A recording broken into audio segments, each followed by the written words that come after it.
All right, well, welcome to the Adelaide Microsoft IT Pro Community Meetup User Group Community thing for July. It's good to have Brett with us today. You're back in person. It's very nice to actually see some faces. Yeah, and myself, Andrew. Apologies for Matt. I think a bit busy at the moment. Just a reminder that this session will be recorded.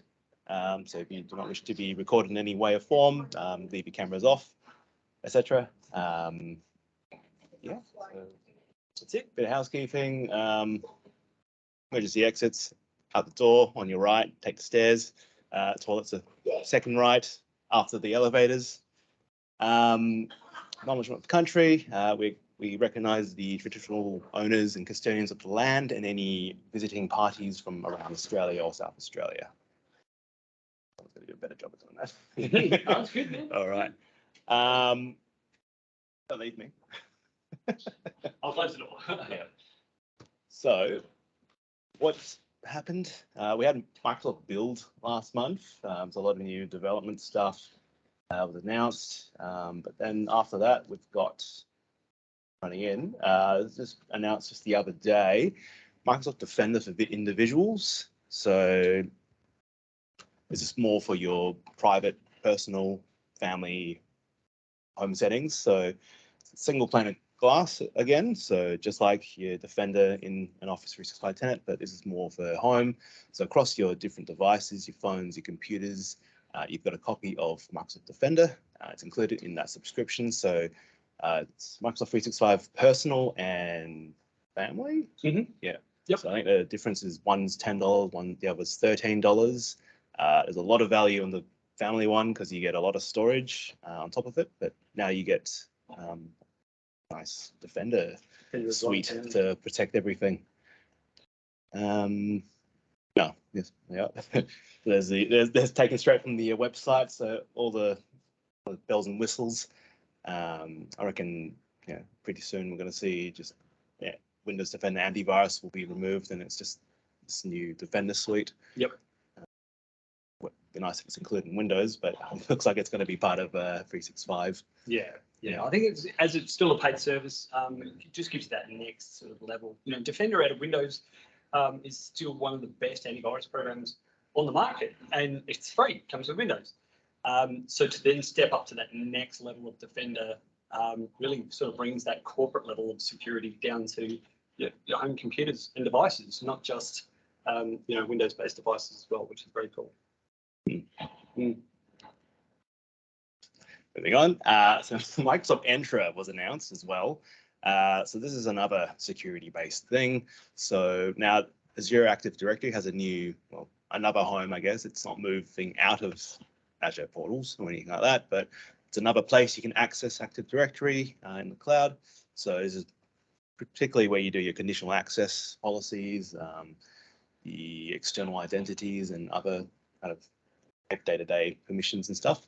Mm-hmm. But from that extending, we've got permissions management in Entra. So this is more multi-cloud. So coming from Microsoft Azure, Amazon Web Services, Google Cloud Platform, I think it's called. So this is permissions across all those different platforms, and it's something called a Cloud Infrastructure Entitlement Manager. A bit of a mouthful. CIEM, so theme, not to be confused with SIEM. Yep. Which is a security information events management thing. But yeah.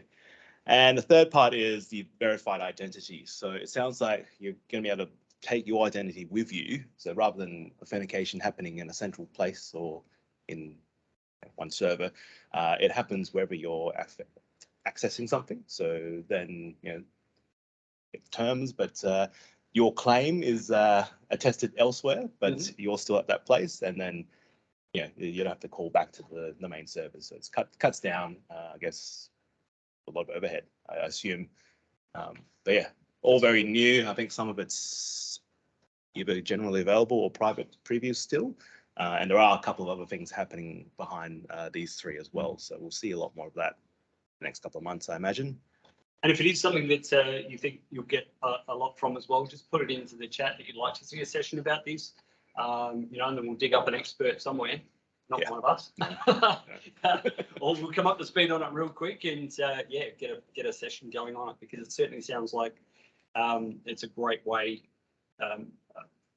across all those platforms as well. And it's certainly something that you know, us as IT admins are going to have to start to struggle with here very soon, if we're not already.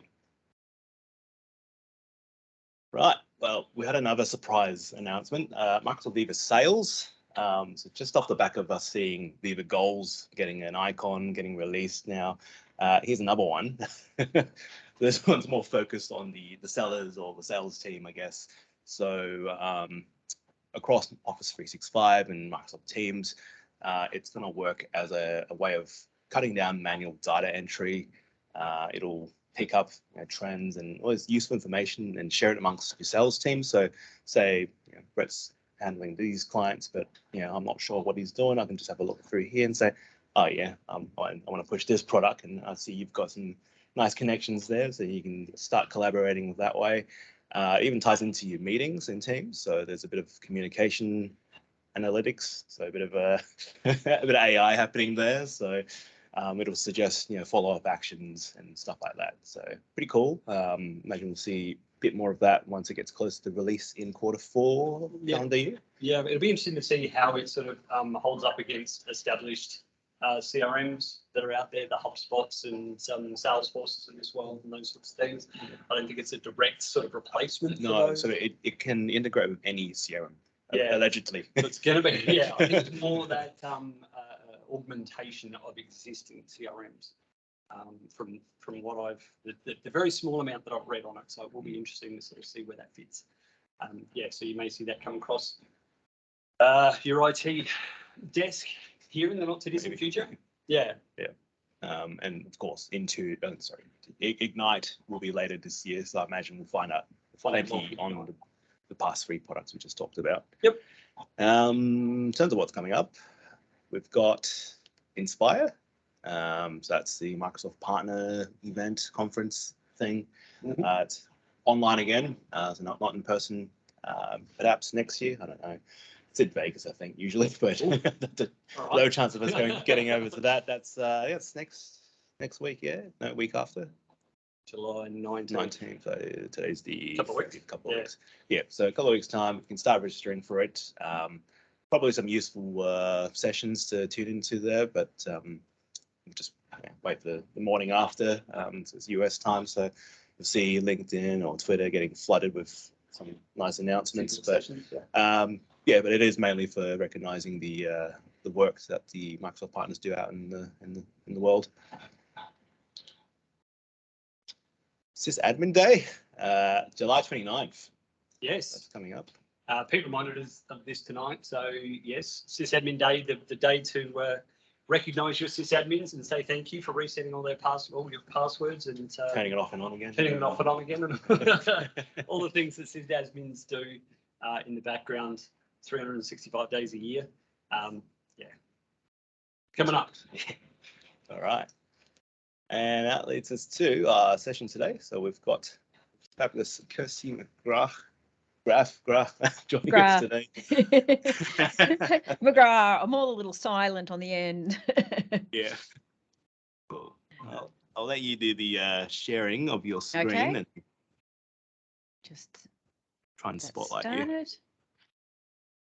Yay, so I can be nice and big screen for everyone. Spotlight for everyone. Change screens.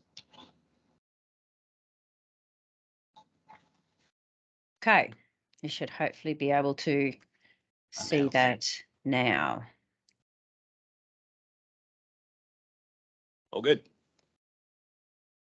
Thanks. Very good. And there's another Viva coming down the line. You'll get announced at Inspire as well. So keep an eye out on that space. There's lots happening on the Viva bandwagon. It's always interesting to see what's going on from a technical perspective, considering I've just presented it from the end user business perspective only, a couple of hours ago when I ran my own user group. But I'll explain a little bit more about that in terms of, kind of where we're going. I'm really here to discuss sort of learning for the hybrid workplace now, and what's actually changed. We're in a sort of a hybrid session right now.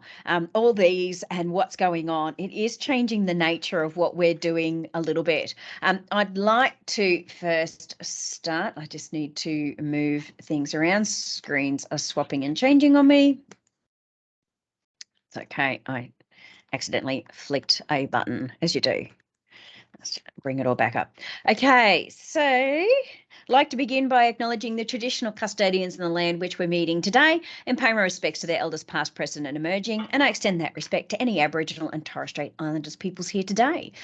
So who am I? I am a Microsoft MVP, and for other MVPs that are in the room, we find out, cross fingers now, overnight, whether we've been renewed for another year.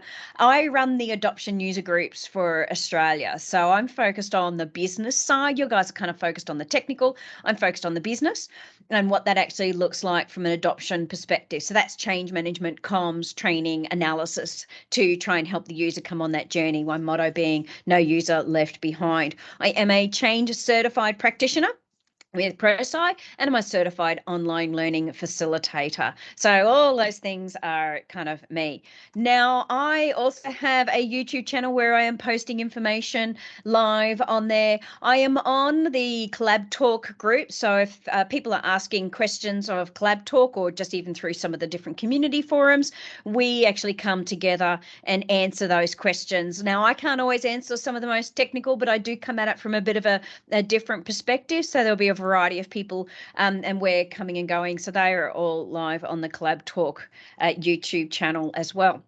So I have other various information around on my user group. These are some of the past sessions that we've actually done. So if you're looking more from a business perspective, rather than some of the technical, I do tend to have, lots of different topics. These are all the past links to topics that we have done. Today's session was actually about the swoop benchmark report, so that will go up very soon. If I'm not doing all of that, I am cake decorating. I always kind of do the whole, what do I do if you want to talk to me about anything that's not techie?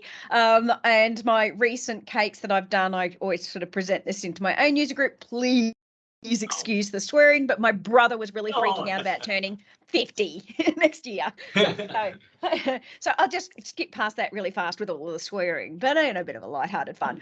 I recently did an interview. I had the XM team bring in a media crew to my home, and we did a session around hybrid working and some of the various components. So if you're connected with me on LinkedIn, all that's starting to sort of go live, and I'll be putting it all up on Twitter if you follow me. It's at Kirsty McGrath 13. So that will help you out. Now, do you still need me to I'll admit someone in? There we go, because it's in front of me, I'll admit. All right. Okay, so when it comes to hybrid work and hybrid learning, some things to understand is, if we're not learning, then it can really hit the ITT. Now, I might need to, we've got a little bit of a noise in the background. Are you fixing that, are you, Andrew? All good, Kirsty, keep going. We've got someone. Okay, right. So in terms of some of the frustration, when people aren't learning, then what happens is we find that tech get really hammered inside a business. When people don't know what to do, they will assume something is wrong, sometimes with the technology. So what we're trying to do is eliminate some of the pressure that actually will come on the IT community, let alone on the business. When we're not learning, everything starts to go just a little bit this shaped. Okay, so if you have seen that whole great disruption around hybrid work, this information has been kind of going out all over the place. Microsoft have talked about it an awful lot. When it comes to the way that we work, in terms of some of the way, even just what do you do with remote? How do we even do it? There's a learning component around what do we even do with remote? So when we start to talk about that learning framework, and you may or may not be familiar with the learning framework, a learning framework states that when it comes to needing to rethink our learning strategy. So there's a learning strategy around organizational performance. And if you've never really had a look at the learning framework or the 7-20-10 rule, Charles Jennings from the Tulsa Institute, he's kind of focused on this. And the original research, which was carried out by the Center for Creative Leadership, remember, it was right back in the 80s.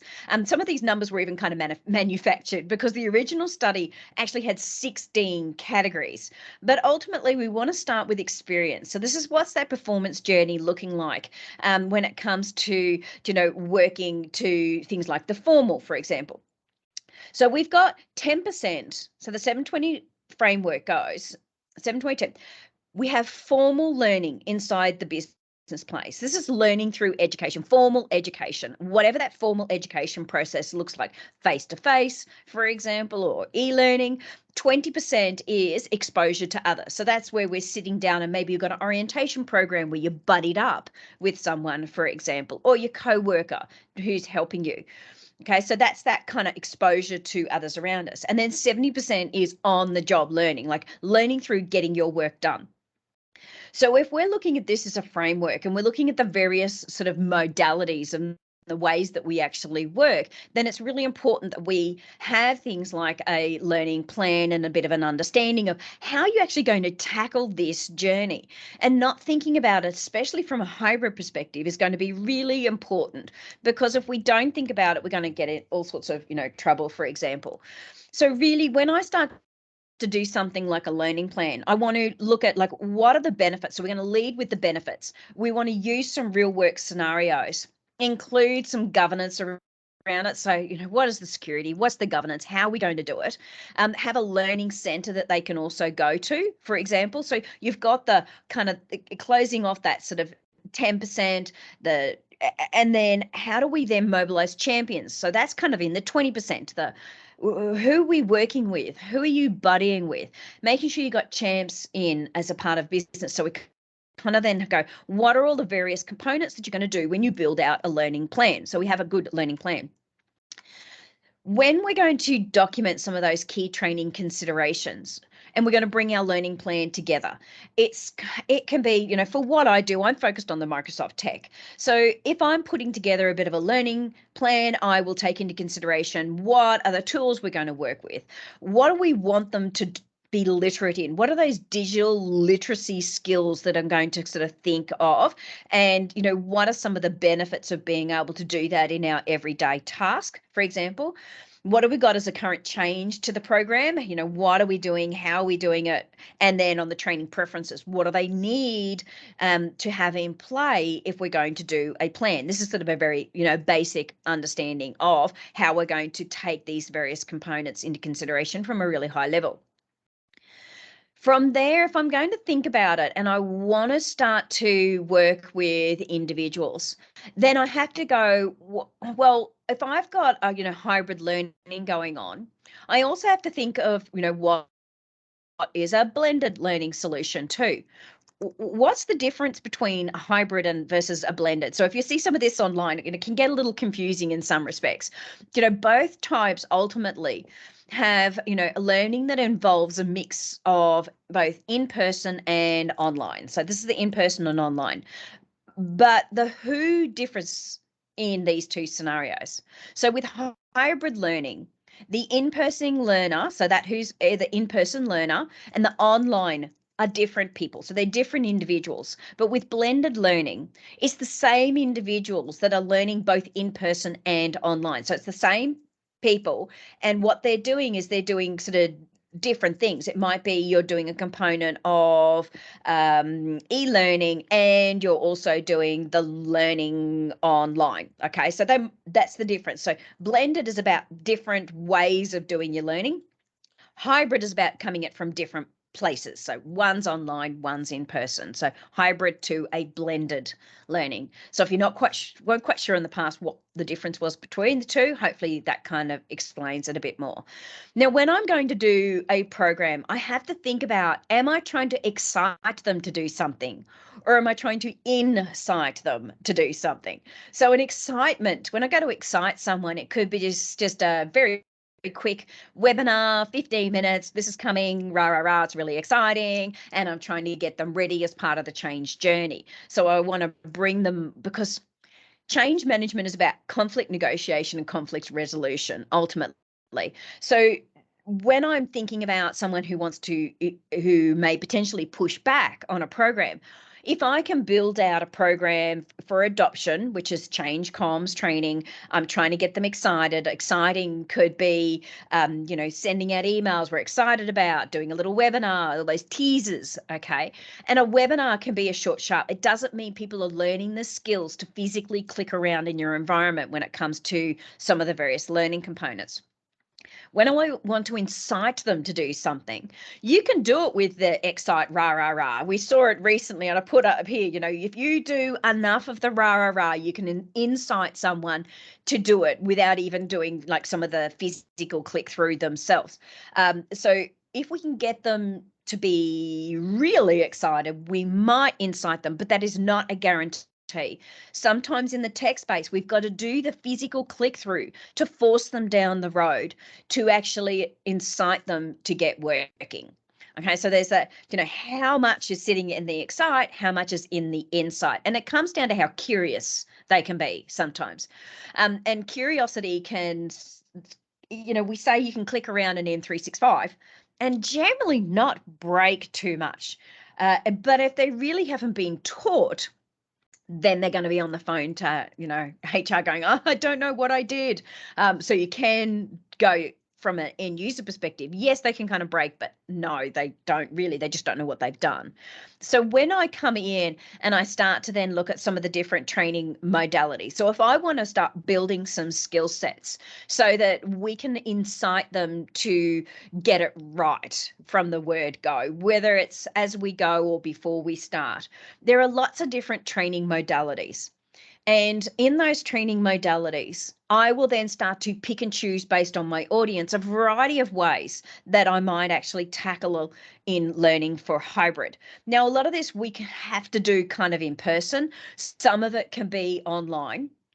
And if I'm going to go on, even if look at, a roadshow, for example, roadshows have changed in the nature because I might only have a quarter of the people in the office. So should I be doing a roadshow around Australia to take the tech or environment to them, or should I do it online? Is it hybrid? Do I make sure that they're both together? And there comes with some challenges for that potentially as a modality. So I have to then really work at it. And it's different than when we're in the past, because if I want to have people and potentially in person, why? What's the benefit of them of being in person, considering we spent the last 2 years potentially learning and it's been hybrid? Or it's been virtual pretty much full on for the last 2 years. So if I need them to be in person, why? Why are there really good reasons to be able to do that?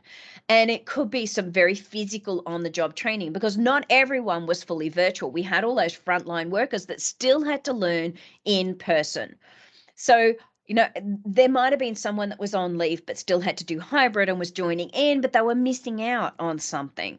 So when I look at all these different training modalities, and I've included a link to some of the different adoption tactics, when it comes to communication, there's a lot more in terms of some of the training modalities. Things like, how are you going to do some of this learning? It could be maybe you're doing learning hours, or maybe it's a My Growth Day, for example, or you're running workshop Wednesdays, or, what does it look like? Hackathons, for example, where you're all kind of coming together, and it's sort of like those workshop Wednesdays, but you might call them a hackathon in a business. We do it from a technical perspective, but you can do it also from that, end user perspective, as long as they understand, what is that in terms of inclusive.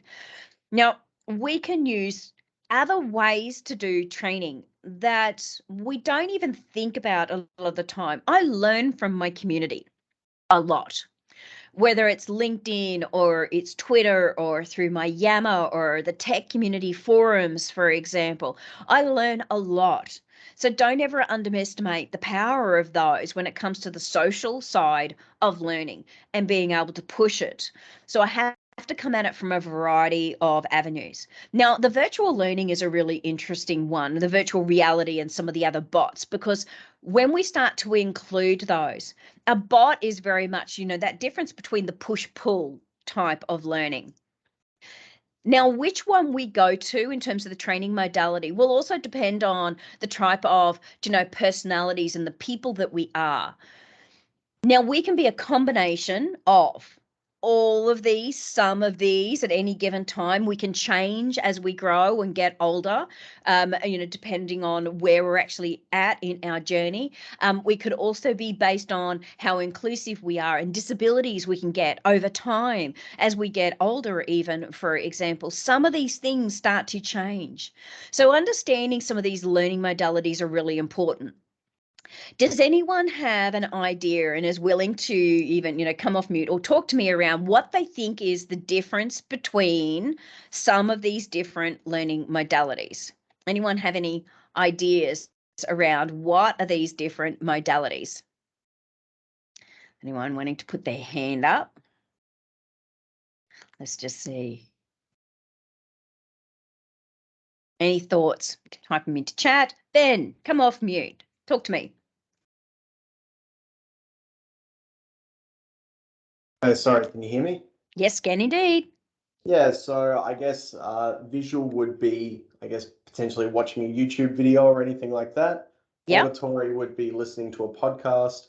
Yep. Kinesthetic would be, I was about to say getting hands-on with something and being directed. However, I think that's more tactile. Yeah. Okay. Good thought. So what do you think kinesthetic might be? I thought I had the thought for a second, but no, I'm going to say I don't know. Yeah, because it's one of those ones where you kind of go, well, kinesthetic is all of body.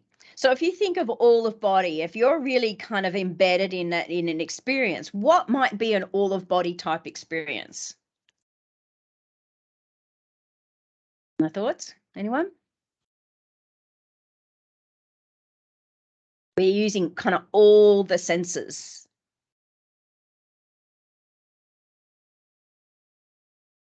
Anyone have any thoughts? So, okay, have a think about it. If I was a nurse and I'm on the job, think about what they might need to do. It's a little bit more than tactile. It's my body. I'm in the room. I'm doing hands-on, in person, tactile. I'm listening. I'm hearing. I'm watching. It's kind of an all of body. So when you kind of dive into some of those kinesthetic, even maybe you've got your virtual headset on, you're fully engrossed and embedded in the learning environment where you've got something physically in front of you and it's helping you and it's giving you directives. We've seen those really great Halo, all of the senses, instructor-led lab. Absolutely, Pete. Yeah. So when we're fully embedded in that environment, the hands-on learning, a lot of people need that. So when we're in hybrid, if you're offering hybrid where it's going to be potentially in person and online, the people that will turn up in the room and want to be there are the kinesthetic learners.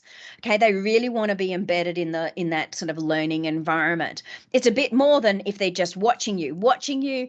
You look at some of those various ways of learning. Some of us work better when we've got these components. So if I'm thinking about learning and I've got to build it out, I have to think about all these types of learning modalities, some of these learning ways. Now, I've put a link in here as part of the presentation to sort of help you along the way.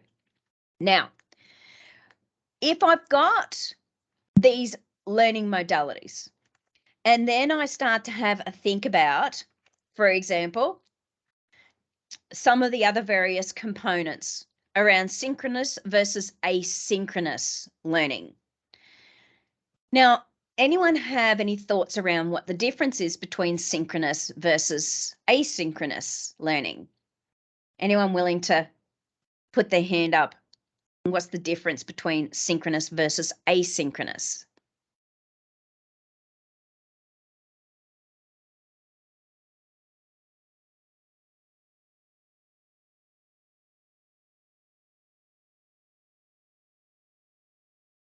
No one wants to put their hand up? Not game? Right, let's see if you can hear us now from the room. Yes, we can hear you in the We've got room. an Anyone in the echo. room? Yeah, the room's still muted. I've just unmuted your laptop, so we've got an echo. We're still trying to work out. We're trying to work out sound issues in the room. So let Okay. other people online talk. Okay. Anyone online? Synchronous versus asynchronous? Is No, that no one learning- wants to. Is Yeah. that learning on the job is like synchronous, and then asynchronous is like learning something and then put it into practice later? Yeah, it's very similar. So, synchronous is the here and now, effectively. Asynchronous, later on, maybe going watching or doing some e-learning. So it's the now to the at that on demand. I want to do it, later on. Synchronous, live, right here, right now. You're learning synchronously right here, right now. But if you go and watch the video of what we're doing, you're going into asynchronous. Okay. So if I'm looking at all those various, learning modalities. So if I put into play things like webinars and then the in-person training, and then I start to think about the personalities that I'm starting to deal with, and then I'm going, okay, is it synchronous? What's live? What's asynchronous? They're all kind of starting to come together. I'm thinking about hybrid and blended. Kind of this goes into some of the blended. Blended means I'm doing both. My blended learning is what synchronous am I going to do? What asynchronous am I going to do? Blended learning. Okay, so that's kind of that overarching banner. So if I've got to then dive in and dive down, so some of those differences are the synchronous then is occurring at the same time, okay, but it could be at different places, hybrid, okay, same time, different places, hybrid. And I'm doing hybrid learning. Requires the student and the instructor, they're online at the same time. For example, the interaction is occurring during the session. It could be a video conference, online chat room, in person. We're doing it synchronous. When we do things like yam jams, for example, that's kind of synchronous, or a tweet jam, or when we come together, that's in the synchronous, the here, the now, together at the same time. Whereas that asynchronous is different time, different place. You can do it at your own pace, self-study. It's that reading, watching, listening to different content. Okay, so when you put the two of those together, you then go into a blended, learning. Okay. So they're kind of, helping you to understand it, all these different terminologies that you might see out there, but they're important to understand when we start to build out learning programs to try and help our users in that journey, in their role. So if I think about those various type of personalities that I might be dealing with, for example, and I start to go, what do I want to have for the visual learner that's synchronous or asynchronous? Okay, so I've kind of got some different ways that I pull it together. So if it's auditory, what are they going to want? They're going to want to listen to, as we talked about, thanks very much for putting that forward. The auditory is a podcast, for example, or they're going to listen to the YouTube, but they're not really watching it. They're kind of listening in. But a visual learner will really love to have the transcript. I much prefer, instead of watching something, just give me this transcript. And I very quickly read through e-learning. I just want to read through the transcript, click forward, read through, because I'm a visual. I love my visual. I'm a big reader. I go through up to 2 books a week. So for me, I sit very much in the visual, but I love the tactile as well. So I like kind of these two. I'm not much about the auditory. Okay, so I then will gravitate towards, in terms of the visual, the reading, or a really good, for example, a guide that's got pictures on it that will give me a quick 1-page guide where I can really fast read through something. A web page that I might be sent to, for example, emails coming out. Okay, so that's that. The kinesthetic is that we talked about it, embed me in my environment. And then there's that tactile. A tactile, often we see as frontline worker. They really like to be out there. They like to be in the doing space. Okay, so I want to go and do. Let me just do. So they are very much that on the job learner. They really like to do things on the job. Okay, so I have to then look at, in that 7-20-10 rule, who are my people? Where do they sit? Am I doing blended? Can I do it hybrid? Can I get away with it? Am I going to be doing my synchronous or asynchronous, and both? What do they need when they do both? What are the type of learners, and what are all the various components that I do when I bring together all that learning plan of all the different types of people? And how do I make sure that they all are going to be covered? Okay. So then, what's changed to then have successful hybrid training? What are all the pain points? We think technology has really driven forward new ways of working when it comes to hybrid training. So there are a ton of different pain points. I recently did some training. Actually, I do it a lot. Hybrid, even just doing our hybrid sessions like today when I was running my user group, there can be some real challenges when it comes to doing hybrid. I rocked up in the room, and although it was training, and it was actually going to be in person. It was the very first in-person training that I had done in a really long time. Okay. Now, when we got into the room, what had happened was the link that they sent out to the in-person training that they desperately wanted to be in person, one person didn't even see that, saw the Teams link, thought it was going to be hybrid. Okay, so we weren't set up to be running necessarily all the hybrid, but the technology allowed us within the space of 5 minutes to be able to get ourselves up and running and make sure that we could do hybrid training. Now, another person had been hit with COVID, so they had to do hybrid, whether they liked it or not, because they really couldn't come into the office. So what was going to be in person all of a sudden is hybrid. And sometimes what will happen is it's hybrid, or it's supposed to be virtual, and someone walks up in the room that was actually booked, that I was going to be sitting there on the PC at a client site, and they're physically in there as well. All of a sudden, I'm having to cater to the room, one person in the room, to everyone then online. So it changes the nature of it. You need to be really, really clear with your audience. I mean, brutally clear of exactly what the expectations are if they are coming into hybrid as well, because hybrid can be challenging from a learning perspective when we're going to do that virtual and in person for a trainer. What do you think might be some of the pain points? Okay, I've already listed a couple. What other things do you think could be a pain point when it comes to doing successful hybrid training? Any thoughts? I'm happy for you to type them into chat or raise your hand. And, what are the things that we need to do to be successful? What are those pain points when it comes to hybrid? Audio issues like we're having right now. Yeah, absolutely. It really is. Can you hear people? Microphone is a massive one. Make sure the tech works. Yeah, Pete, it really does. So that's, testing and testing and testing again, because as quick as you think you've got it organized, you walk into the room. Today, running my user group, oh my lordy, my two clickers, not just one, two clickers, neither of them were working in the battery. So I then picked up the Microsoft clicker and plugged it in, and the laptop wasn't recognizing 3 clickers. I'm down. So eventually the third clicker, we got the third clicker working. But oh my lordy, you as quick as you think you're ready to do hybrid training, you're not always. What else do you think could be a real issue? The organizing of the meetings, yeah, and being really clear, and where is it coming from, and the expectations, setting those expectations. Yeah, look, and it's really tough. Hybrid training can be tough, Pete, because that whole making sure remote people feel engaged is very difficult when you've got people in the room. Someone can sometimes feel left out, because if you're focusing on the room and I'm walking around in the room and helping people, I've also got to go, how are you tracking online, and speak with them, but I have to do it one-on-one, because I can't even do it, because when I'm in the room, I can see people's faces.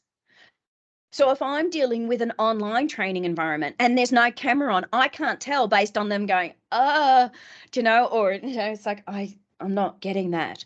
I'm not seeing a face, because everyone turns their videos off now because of that whole exhaustion, and we have cameras up close, a bit of fight or flight going on, the cognitive load on the brain, the neurodiverse may not cope with it as well, for example. So if I don't have a video on, I then have to, when I do virtual training, like proper virtual training online, it's a 1-to-2 ratio when it comes to hours. What might take me an hour in person is going to take me an hour and a half with online, because I'm checking with people individually rather than just seeing all the faces live to tell me if they're struggling, where I can just walk around and help them.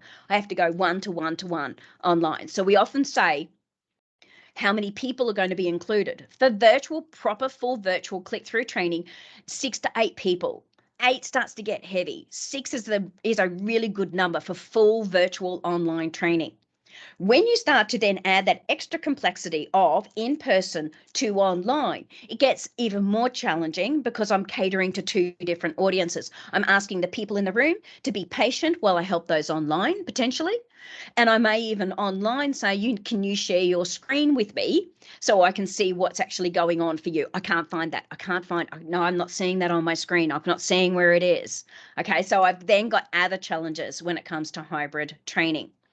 There are things like, okay, the room setup.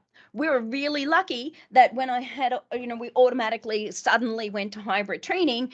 The room had really awesome cameras set up in the room, so I could walk around the room and the audience could still see me whether they were online. Now that's really tough if all the camera I had was on my PC.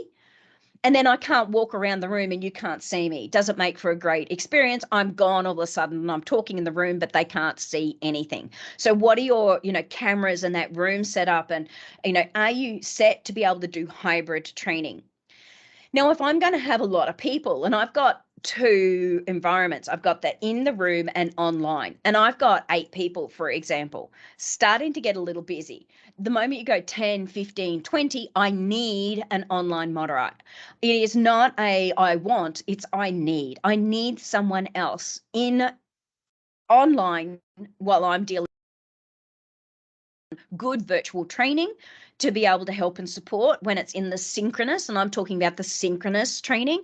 And for those that need that full tactile experience, or if you're doing a webinar and they're just watching, if I've got 20 people and they're just watching, I still potentially might need someone online moderating. And a lot of organizations don't realize it's going to cost you to have that second person who is potentially a trainer, and or if they've got someone internally that can actually support to be able to engage online. Okay, so that's then becomes a real requirement. What screens have you actually got? Because if I've only got one screen in the room, I am in trouble.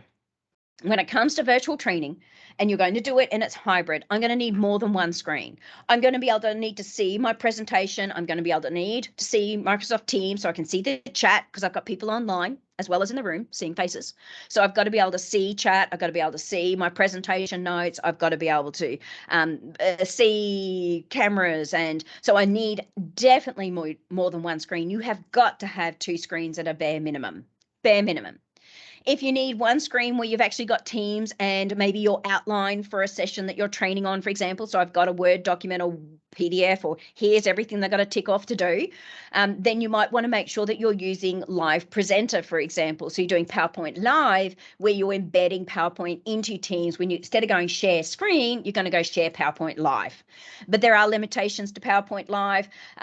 So, when it comes to recording of and GIFs and live and video and audio, the video will play, but then the audio, you won't hear it, for example. So there are some limitations.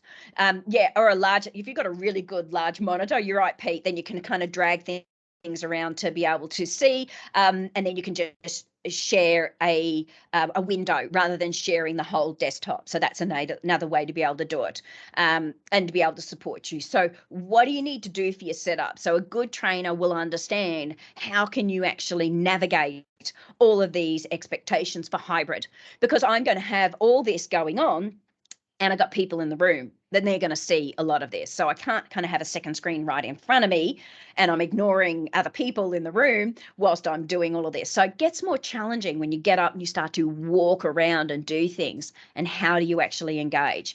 So if you're setting up for a trainer who's going to be sitting down in a room and running virtual training from your organization, for example, you need to make sure that you've got the right room. Okay, absolutely vital. And if you don't have that, what do you need to set up for your trainer to do good hybrid training? Okay, so these are sorts of things that for, the tech space to be really important. So when I'm building out as part of my learning plan, and when we bring all that together, so if I think about, all the different types, and I start to build out who is the persona of the people that I'm going to work with, I then will have a scenario that I'm going to do. So I do scenario-based training. I don't like to do features-based. I kind of embed it into what's a process so that it actually works with someone. Yeah, absolutely, Pete. Yeah, check what's in your background if you aren't blurring or using a virtual backtop. Really important. I would highly recommend that, you do have that, blur, try and be a little bit more confidential if you need to. But if you have to have it on for the room in terms of moving around so that they can see, then as it goes around, if it's in a type of meeting room, you should be fine when it comes to your cameras, because it's set specifically to run for hybrid. But if you're running full virtual online training, then your background becomes really important. Okay, so with my with this plan, when I'm building it out, persona, what's the scenario?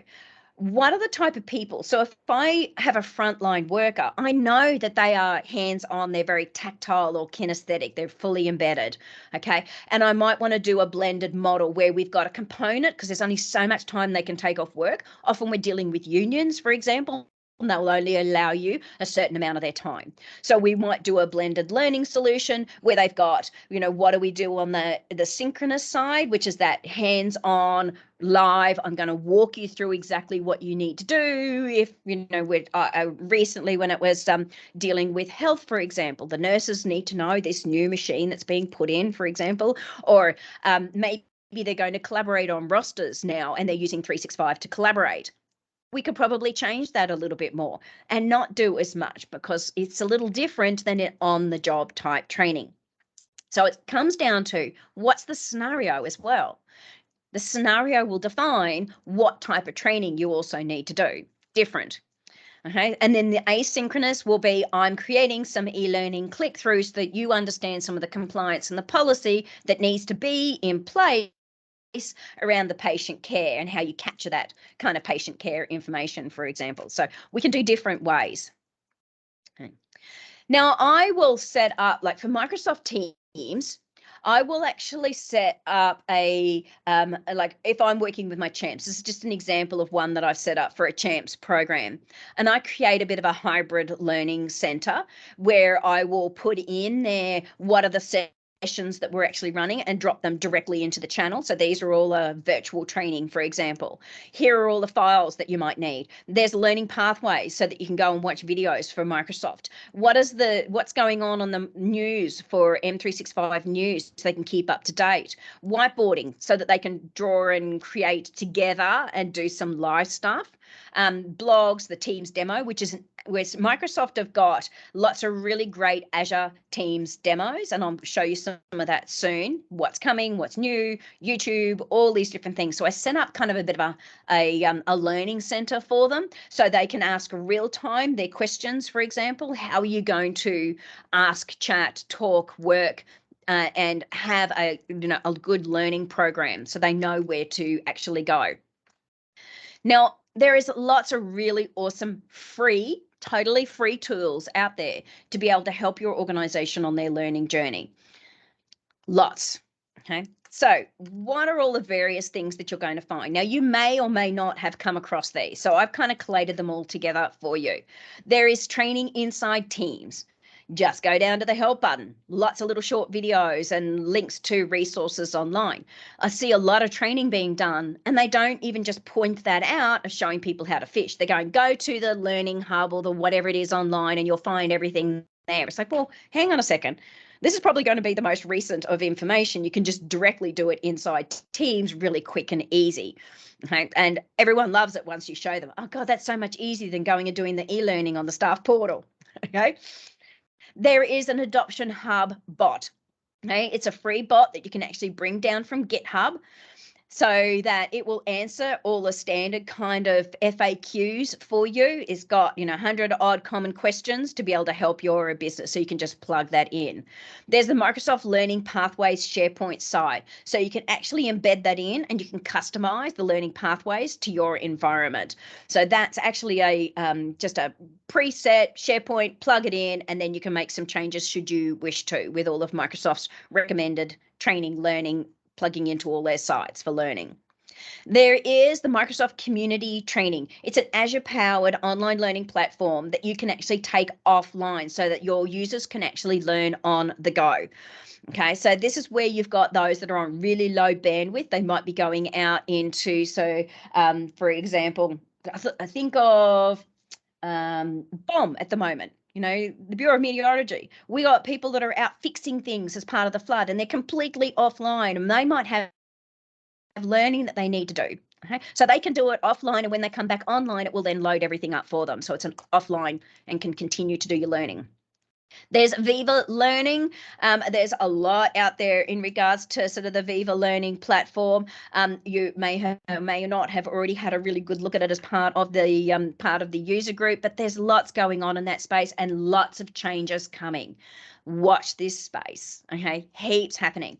There are lots of look, the LMS partners that can be plugged in, this is changing all the time. There are more and more coming in. You now can actually load up SCORM compliant files into Viva Learning. You have to be a 1.2 in terms of the SCORM that you can load up. The downside is there's no tracking that kind of comes with it. Have they actually completed it, for example? So you can load them, and coming up very soon, so that's coming soon. Coming soon also is you can load your own documents in, you know, PDFs and Excels and Word documents, for example, they can all be loaded in as well. When you load, and if you haven't got a picture on it, it will automatically put those on too. So that's all some of the features that are coming down the line that we talked about earlier today. Okay. There is the Microsoft 365 training site. So a lot of what you've actually got in Learning Pathways is plugging into this anyway. I will usually put this in my Microsoft team to help out.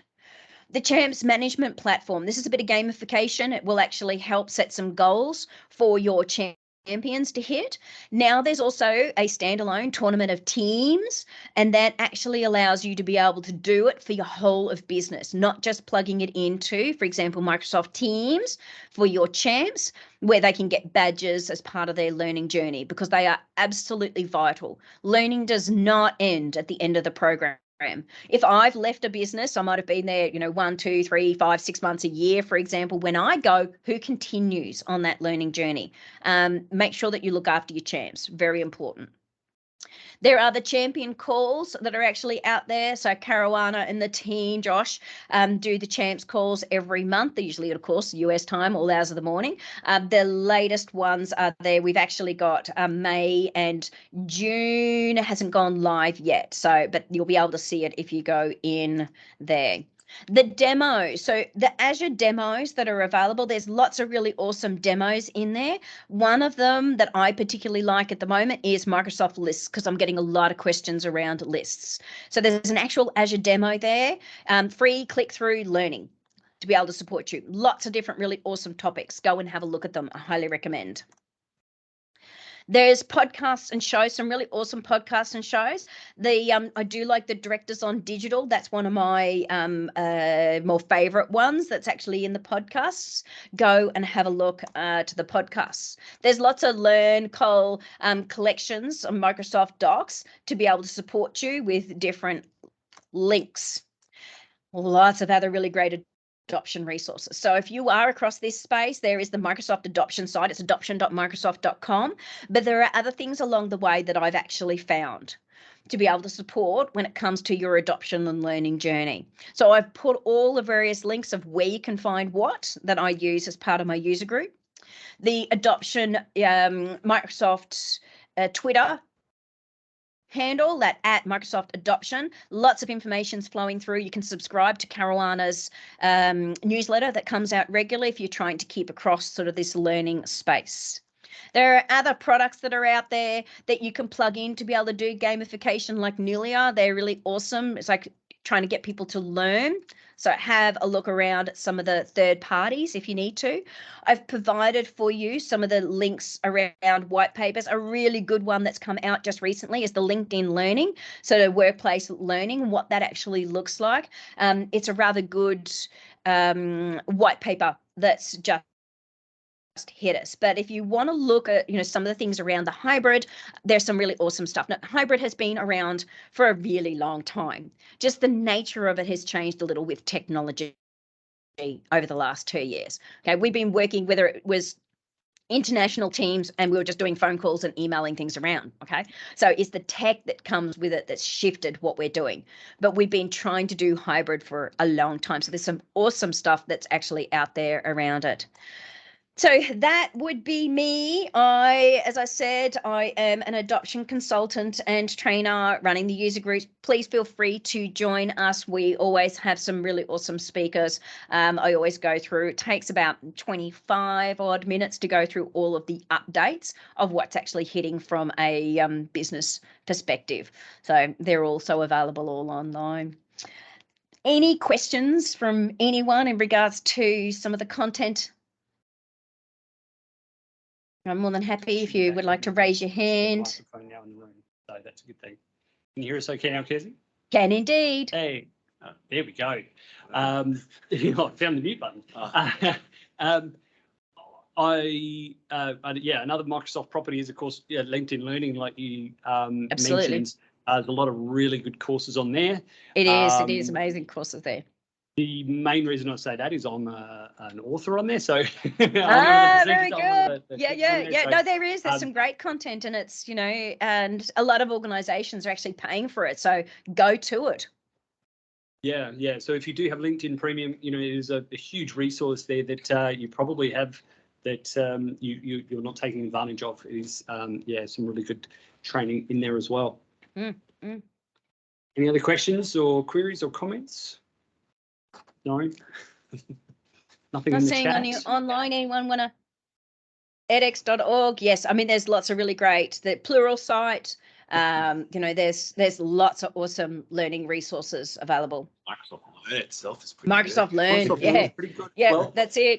another I one, just even go into the blogs. One for IT professionals that don't want to sit down and do a huge course on it as well, is another one called Tech Snips. And it's just about, I need to do blah, and it's just that piece. So it can be really, really short piece on just how to add a user in PowerShell for AD. And nice. It's Tech just Snips. about that one command and so forth. So there's these really, really short little snips rather than it being a full training session. So yeah, lots of different resources out there, and especially in a hybrid world, as you said, as we both work from the office and from home as well. All of those sorts of resources can bring to bear on your work. I am putting that down in my notes right now. Tech Snips, because I work with a lot of help desk and trying to help them understand, you know, various components and where they can go. So thanks for that. Cool. Any other questions? Anything else in the chat? I don't think so. All right. Excellent. Well, thank you very much, Kirsty. Really appreciate your time and all of that interesting information, for sure. Thank you. Well, hopefully it's helped someone along the journey, and that change journey can be such a challenge, and if it's not done correctly, that's when IT get pummeled. So Yep. Yeah, absolutely. Yeah. as we work from home as well, trying to build those relationships and resolve conflicts and so forth remotely, introduces a whole new range of issues that we sort of have to work around as well. So yeah. Very good. Thank you very much, everyone. I appreciate you inviting me in to chat and talk. And yes, happy SysAdmin Day for July 29th. I have to have a look whether there's a change management day or a... No, there's definitely not an adoption day. Well, if there's an adoption day, it'll be because they're trying to hand me small kids and I don't want those. But I got enough of my own. Thanks very much. I like my own, maybe not everyone else's, but no, oh, good. All right. So should have some cool topics coming up in the next couple of months. So stay tuned with everything. Yeah. Well, thanks for joining us, Kirsty, and hope to see you in person again sometime soon as well. I know, right? We'll have to take a screen clip saying, a bit up high to prove I was here. I look forward to seeing the recording. No worries. All right. Well, excellent. Yeah, we'll see you all next month. Keep an eye on the group for what's coming. And as always, this recording will be up on the YouTube channel in the next day or two. Shortly, yes. We'll do some quick edits and bits and pieces to trim things, but we'll get it up there as quickly as we can.